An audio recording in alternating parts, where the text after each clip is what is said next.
Ακούσαμε στο Ιερό Ευαγγέλιο ότι ο Κύριος ημών Ιησούς Χριστός ήρθε στον Ιορδάνη ποταμό για να βαπτιστεί υπό Ιωάννου του προδρόμου, για να πληρώσει πάσα δικαιοσύνη, καθώς το βάπτισμα του προδρόμου ήταν καταχωρημένο στα της Θείας δικαιοσύνης και του νόμου, ο Κύριος ημών Ιησούς Χριστός έπρεπε να έρθει, όπως γράφει το κείμενο το Άγιο, για να πληρώσει πάσα δικαιοσύνη. Και δεν ήρθε τυχαία να βαπτιστεί στον Ιορδάνη ποταμό, καθώς σε αυτόν τον Ιορδάνη ποταμό από παλαιότερα είχαν επιτελεστεί πάρα πολλά και μεγάλα θαύματα. Έτσι λοιπόν επελέγει ο Ιορδάνης ποταμός για την βάπτιση του Κυρίου ημών Ιησού Χριστού.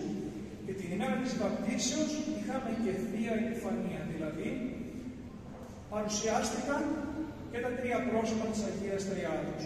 Ο Κύριος μας μέσα στο ποτάμι να βαπτίζεται και όπως ακούσαμε ανέβη ευθέως από το ύδατος, καθώς οι βαφτιζόμενοι υπό του προδρόμου κατέρχονταν μέσα στο ποτάμι και κάθονταν τόση ώρα εξομολογούμενοι τις αμαρτίες τους. Και όση ώρα κρατούσε αυτή η εξομολόγηση και η εξαγόρευση των αμαρτιών, κρατούσε και ο χρόνος παραμονής τους μέσα στο νερό. Όμως ο Κύριος μας ως αναμάρτητος ευθέως λέει ανέβη από το ύδατος. Και είδαμε να εμφανίζεται μαζί με τον Υιό ο ουράνιος Πατέρας, ο οποίος με τη φωνή του επιβεβαίωσε την παρουσία του Υιού και Λόγου του, αλλά και το Πανάγιο Πνεύμα εν είδη περιστεράς.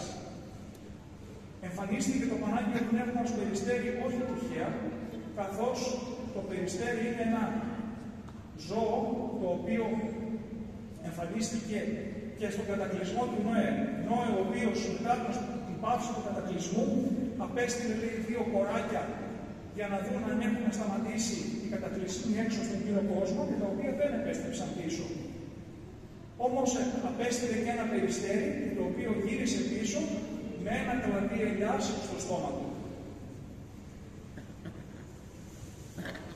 Διαβάσαμε επίσης στην ευχή του Μεγάλου Αγιασμού ότι ο κόσμος αποτελείται από 4 στοιχεία. Από τον αέρα, τον αιθέρα, το χώμα, τη γη, δηλαδή και το νερό.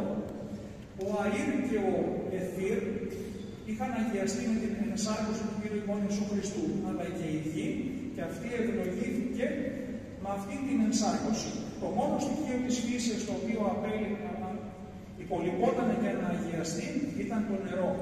Και όπως γνωρίζουμε, όταν έπεσαν οι διάβολοι από τον ουρανό, γενόμενοι ιωσφόροι πνεύματα κακά και άγγελοι σκότους και πονηριάς, άλλα παρέμειναν στον ουρανό και είναι τα λεγόμενα εναέρια τελώνια, άλλα κατακρεμίστηκαν στη γη και συνέφθησαν την κόλαση, και άλλα κρύφθηκαν μέσα στο νερό.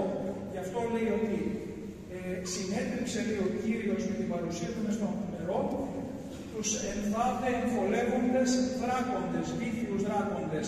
Γι' αυτό και στην εικόνα της βαπτίσεως εικονίζεται ο δράκον, ο οποίος βρίσκεται μέσα στο ποτάμι. Το τέταρτο λοιπόν αυτό στοιχείο, το νερό, αγιάστηκε με την παρουσία του Κυρίου μέσα στον Ιορδάνη ποταμό. Όπως γνωρίζουμε δε, τα βαπτίσματα μέσα στη διδασκαλία της Εκκλησίας μας δεν είναι μόνο ένα. Το βασικότερο βέβαια είναι αυτό του Κυρίου ημών Ιησού Χριστού. Το πρώτο βάπτισμα το οποίο αναφέρεται στη Γραφή είναι το βάπτισμα των Εβραίων καθώς διέλευσαν και την Ερυθρά θάλασσα με τον Μωυσή παρέα. Το δεύτερο βάπτισμα είναι το βάπτισμα του προδρόμου. Το τρίτο βάπτισμα είναι το βάπτισμα και το βασικότερο του Κύριου ημών Ιησού Χριστού. Αυτό που λαμβάνουμε όλοι μας.